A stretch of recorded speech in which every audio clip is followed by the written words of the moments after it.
Hoje foi um daqueles dias longos, como acho que todos nós temos dias desses, um dia em que só acabei por chegar a casa passava das 9 da noite, tive um congresso desde as 9 da manhã, depois muita coisa aconteceu, muitas reuniões, uma aula noturna, e foi um dia daqueles que parece que é uma semana inteira. Não me estou a queixar, eu estou apenas a explicar porque estou um pouco mais cansado do que o habitual. Estou a fazer este episódio já depois da meia-noite, o que também não é habitual.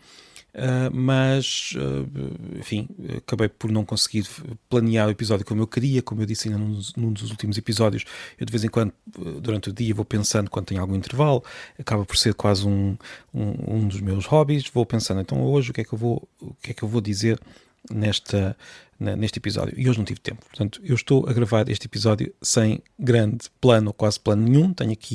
Tive aqui uma pequena ideia, mas antes dessa ideia, já agora, eu estive num congresso na faculdade, na minha faculdade, a nova, FCSH. O congresso foi sobre literatura de viagens, o que é bastante interessante, porque lembra-nos, para começar. Primeiro, eu estive a ouvir as várias comunicações e também falei de literatura de viagens virada para as línguas, como não podia deixar de ser, mas o que é interessante quando nós nos sentamos num destes congressos sobre livros, sobre literatura, e vemos o que é que pessoas de vários países, estavam lá pessoas da Hungria, da França, do Reino Unido, de vários países, o que estas pessoas dizem, e de Portugal, claro, o que estas pessoas nos mostram é sempre a grande variedade da literatura e dos livros e daquilo que há para ler e para ver, porque há muitos livros que também são para ver, e estamos a falar de um género em particular, da literatura de viagens, um género que nem é dos mais badalados, não é daqueles que mais pessoas falam, e quando nós encontramos um grupo de pessoas que andam a investigar e a ver o que é que há e o que é que não há, percebemos como os livros e a literatura são muito mais variados do que nós pensamos. Falámos hoje desde um livro, um sketchbook, como dizem os ingleses, sobre Portugal, com vários artistas do mundo inteiro e também escritores portugueses que se juntaram em 2022 por iniciativa do Turismo Portugal, é verdade, mas foi um produto bastante interessante e que nos faz ver o nosso próprio país com outros olhos, e foi-nos mostrado por uma especialista que vinha de França. Isto até livros de viagens por África, livros de viagens entre línguas, como eu disse, foi aquele que eu apresentei, como livros de viagens do século XVIII que andam a dar a volta ao mundo, e, por exemplo, de um navegador inglês que foi hoje apresentado, e que vão pelo mundo fora e vão falando de vários sítios que existem, que nós conseguimos identificar, mas de repente também falam de ilhas que nós não conseguimos identificar e pensamos que terá sido inventado. Será que esta ilha existia e já não existe? Onde é que é isto? E há aqui uma mistura entre ficção e realidade muito interessante neste livro em particular. Não estou a dizer os livros em particular, porque, como eu disse, estava muito cansado, não tenho aqui agora os documentos nem os meus apontamentos, mas só para dar esta indicação de como os livros são um mundo que nós nem conseguimos imaginar como é variado. E claro que os livros são apenas uma parcela do mundo em si. E quando nós começamos a pensar em todos os livros que existem, há quem fique desesperado. Oh, meu Deus, tantos livros, não conseguimos ler. Há quem fique com vontade de descobrir coisas novas, de viajar para longe neste mundo dos livros e não só. E é isso que hoje me apeteceu ao estar ali naquele congresso, a ouvir aquelas pessoas todas.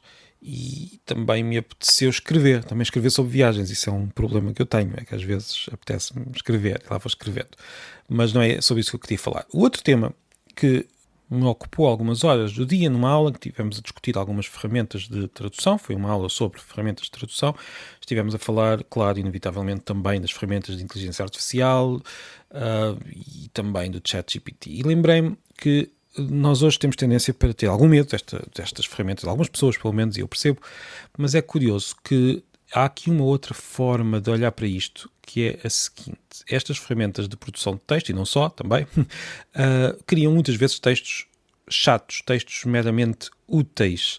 Eu diria que estes textos aborrecidos, meramente úteis, tenderão a ser cada vez mais escritos por máquinas. Se eu quiser enviar um e-mail muito formal, solicitar alguma coisa, a repartição de finanças, por exemplo, se calhar vou começar a ter a ajuda destas ferramentas.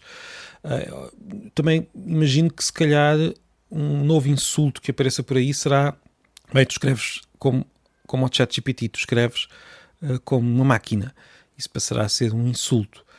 E também poderá dar-se o caso de nós começarmos cada vez mais a dar valor àquilo que é mais inesperado, também até aos erros ou às imperfeições. No fundo, também à criatividade. E eu sei que isto parece um lugar comum, e é um lugar comum, mas neste caso é um lugar comum muito aplicado de uma forma muito direta naquilo que nos está a acontecer. Os textos formatados, os textos todos iguais, as atas, por exemplo, as cartas às finanças, à segurança social, tudo isso tenderá a ser cada vez mais feito por máquinas.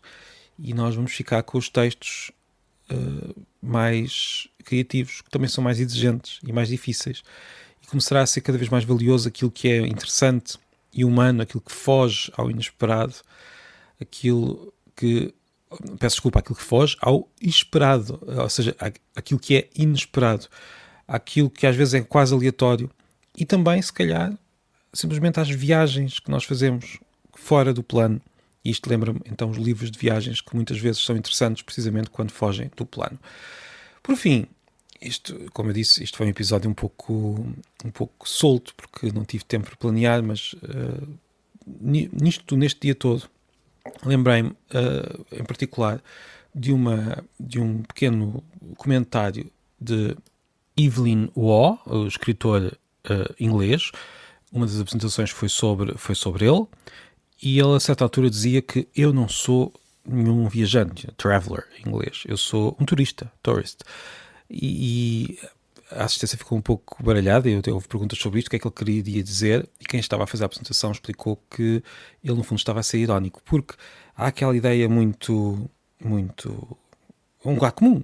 Eu não sou um turista, eu quero ser um viajante. Ora, na verdade, se a pessoa está a viajar por prazer, é um turista. Claro que há turistas que fogem mais ao que todos fazem, há outros turistas que não, mas são todos turistas. Esta ideia de que há os viajantes que são sempre... O viajante sou eu, os turistas são os outros. Esta ideia é, no fundo, apenas uma forma de pôr todo a carga negativa do excesso de viagens nos outros e por toda a parte de criatividade, de prazer que as viagens têm em nós próprios. Eu achei muito curioso que esta expressão, que esta ironia fosse... ou melhor, achei muito curioso este comentário, porque é muito irónico, dá a volta a uma frase que no fundo já quer ser um pouco ela própria irónica. Não, eu sou viajante, não sou turista, mas acaba por ser um lugar comum. E agora eu diria, para rematar este episódio, para juntar estes dois temas um pouco separados, que eu acabei por incluir, se calhar é este tipo de humor mais ou menos subtil, ou este tipo de humor que implica que a pessoa conheça aquilo que se costuma dizer, as atitudes habituais, que é este tipo de humor que a inteligência artificial terá dificuldade em atingir. Agora, que vai conseguir muita coisa, muito mais do que nós se calhar pensamos, isso parece-me que neste momento é claro, e mais do que eu se calhar diria há um ano, mas cá estaremos para ver.